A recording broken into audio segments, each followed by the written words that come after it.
Be grateful for the hands. We're going to use our hands today.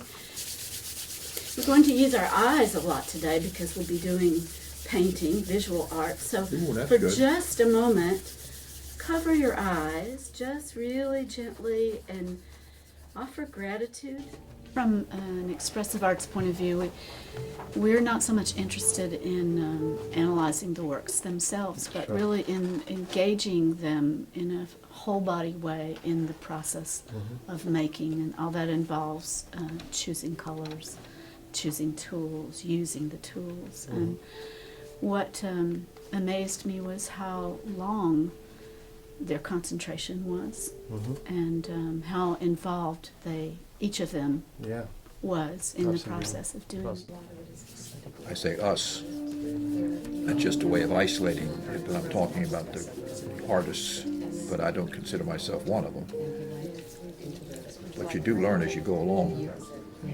Ken was part of the art exhibit and program that they did at Senior Services. He was never creative, he never painted, he never drew, but now he colors.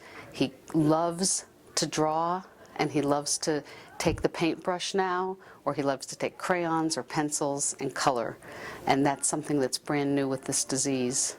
He drew the exact same design 3 different times. He colored them with the same exact colors, bright, bright colors. He didn't want to stop when the time was up and they said it's time for us to be finished. He kept going. He has a tendency to not know when to stop. The title of this piece is Magic. This is Magic by Ken. That pronunciation that comes out, rain tree, but it's the same name. And it is the name of a tree. And how are you feeling? It is. Good. My husband was diagnosed with the disease in December of 2010, and he had symptoms of it earlier than that, but was misdiagnosed. It took almost a full year for him to be diagnosed. My dad is 79, and that's okay. We discovered via a phone call from my aunt that he had Alzheimer's and could no longer live by himself. He doesn't remember having children. I'm familiar to him, but he thinks I'm his sister. My brother is familiar, but he thinks that he's his brother instead of his son. What's the title of your picture? Tree. Tree. And how are you feeling after this painting studio? More like a bush. More like a bush. So this is Tree. He has a recurring dream where all he can see is fields of green. And he knows if he steps in the field, his word was malevolent. It's malevolent. I can't go there. And I think that's in his brain, the places where he can't remember anymore. They're empty. Part of the disease has caused him to have some behavior issues. He taps constantly. He takes his glass at night and sits and taps all night.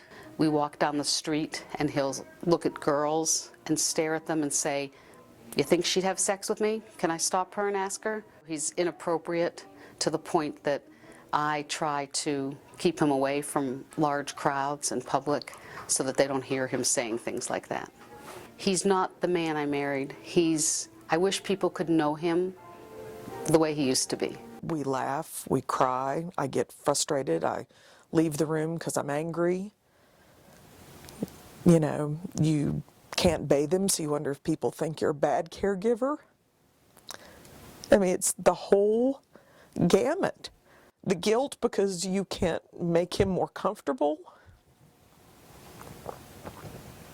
And the happiness when you're sitting at dinner and he's enjoying things and laughing. I mean, it's all over the place. Frontotemporal dementia is not a common dementia. It's not Alzheimer's. There's no research that is being done to help us that's enough.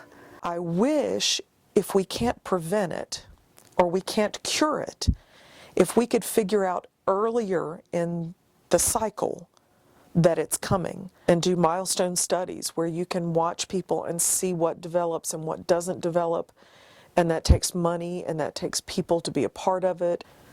You can't do that without dollars put towards it.